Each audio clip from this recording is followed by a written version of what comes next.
আল্লাহ কিয়ামত পর্যন্ত বাংলাদেশে আর কোনোদিন আয়না ঘর না হয়। আল্লাহ আয়না ঘর থেকে বাংলাদেশকে বাঁচান। আল্লাহ গুম খুন হত্যা থেকে বাঁচান। টুনিক ছিল না, গণহত্যাকারী ছিল না, সেই ছেলেটা বুয়ে এসে এমন ছাত্রলীগ হইল, এমন দিল্লির দাসদের বানানো হইল, ওর সহপাঠীরা শুধু পিটাইয়ে মারে না, সে যখন আল্লাহ বইলে চিৎকার করে তখন তার মুখের মধ্যে ময়লা কাপড় বইতে দেয়। ইয়া আল্লাহ, আপনার যখন আল্লাহ মৃত্যুর পথে, তখন সে চিৎকার করে আল্লাহ আল্লাহ করতেছিলেন। আল্লাহ বারান্দার ময়লা কাপড় এই যে আপনার মুখের মধ্যে ঢুকে দেওয়া হয়েছে। আল্লাহ বিভৎস কাহিনীগুলো বারবার বলতে চাই না, কারণ এই ভিডিও হয়তো আবার আপনাদের মা দেখবে, তার আব্বা দেখবে, তার ভাই বোন দেখবে। আল্লাহ, আমরা কত দূরের তবুও অসুস্থ হয়ে যাই। আল্লাহ, আপনার মা আন্টি আমাদেরকে বলতেছিল, বাবা গুলি কইরে মারলে বুঝতাম সন্তানটা 5 মিনিট কষ্ট করে মরে গেছে। আমার ছেলেটারে এতবার বাবা বাবা বলে চিৎকার করছে, আমার ডাইকে যদি মনটা জোরে নিয়ে যান জীবনে আসতে পারবে না, আমি নিয়ে আসতাম বাবা।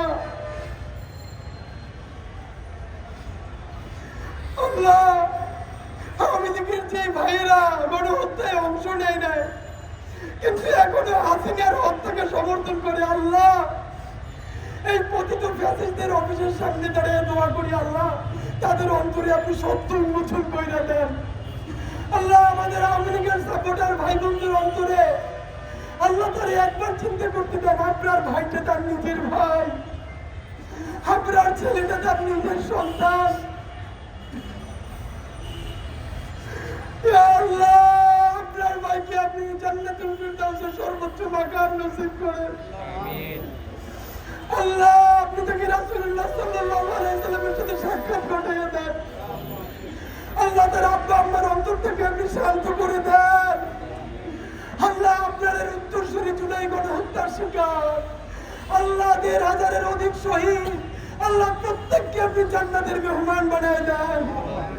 আল্লাহ, পিলখানা, শাপলা, জুলাই, এই প্রত্যেকটা গণহত্যায় যারা আপনার কাছে চলে গেছে প্রত্যেককে আল্লাহ আপনি জান্নাতের মেহমান বানিয়ে দেন।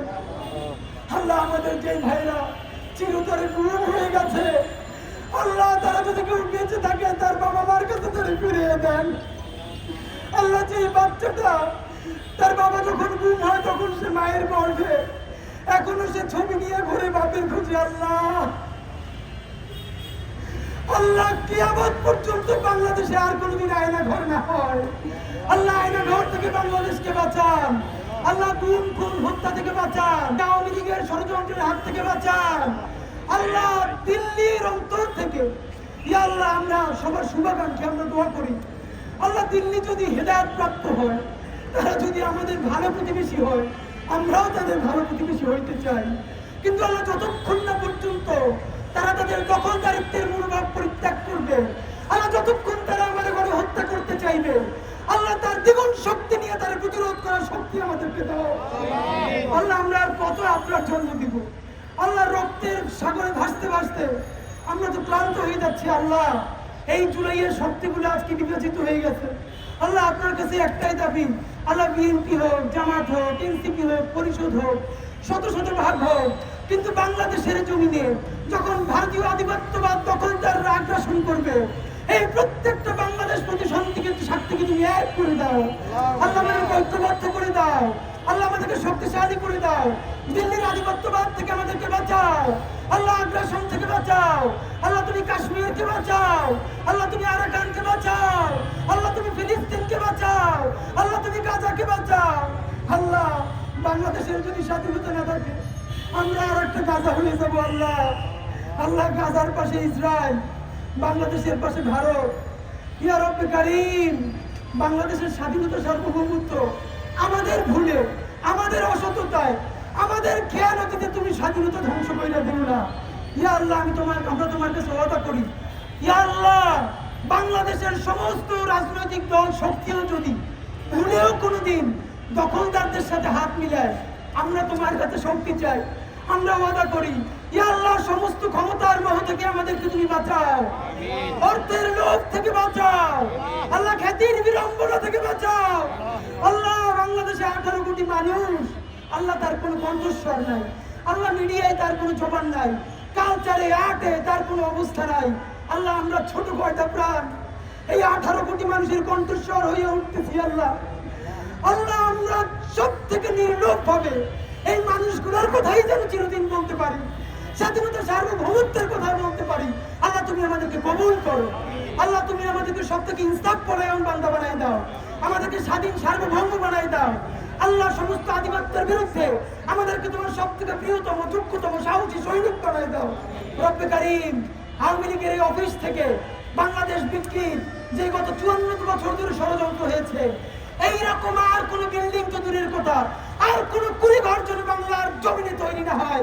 আল্লাহ তুমি সেই ব্যবস্থা করে দাও। আল্লাহ গণহত্যাকারীদের বিচার যেন অতি দ্রুত বাংলাদেশ দেখতে পারে তৌফিক দাও। আল্লাহ আমাদেরকে সবাইকে শহীদ আবরারের মতো সাহস দাও, দাও, বাংলাদেশকে বাঁচাও, স্বাধীনতা বাঁচাও, সার্বভৌমত্ব বাঁচাও। ইয়া রব্বে কারীম, তুমি আমাদেরকে মাফ করে দাও। কাজ করে আল্লাহ তুমি আমাদের অন্তরের দিকে এই মুহূর্তে তাকাই দেখো। আমরা কখন অসৎ হয়ে যাবো জানি না। আল্লাহর কসম, তোমার ইজ্জতের কসম, আমরা সমস্ত অসততা থেকে বাঁচতে থাকতে চাই। আল্লাহ আমরা লোভ থেকে বাঁচতে থাকতে চাই, কিন্তু তুমি সাহায্য না করলে আমরা কখন ভুলে কোথায় পা ফেলবো জানি না। ইয়া আল্লাহ, আমরা এই ভাই বোনগুলা তোমার কুদরতি কদমে আমাদেরকে সুপুর্দ করে দিলাম। তুমি নিজ দায়িত্বে আমাদেরকে সমস্ত বিপদ আপদ থেকে, অসততা থেকে, আর্থিক লোভ থেকে, ইয়া আল্লাহ সমস্ত খিয়ানত থেকে তুমি আমাদেরকে বাঁচাও। বাংলাদেশের স্বাধীনতা সার্বভৌমত্ব বাঁচাও। রব্বানা তাকাব্বাল মিন্না ইন্নাকা আনতাস সামিউল আলিম।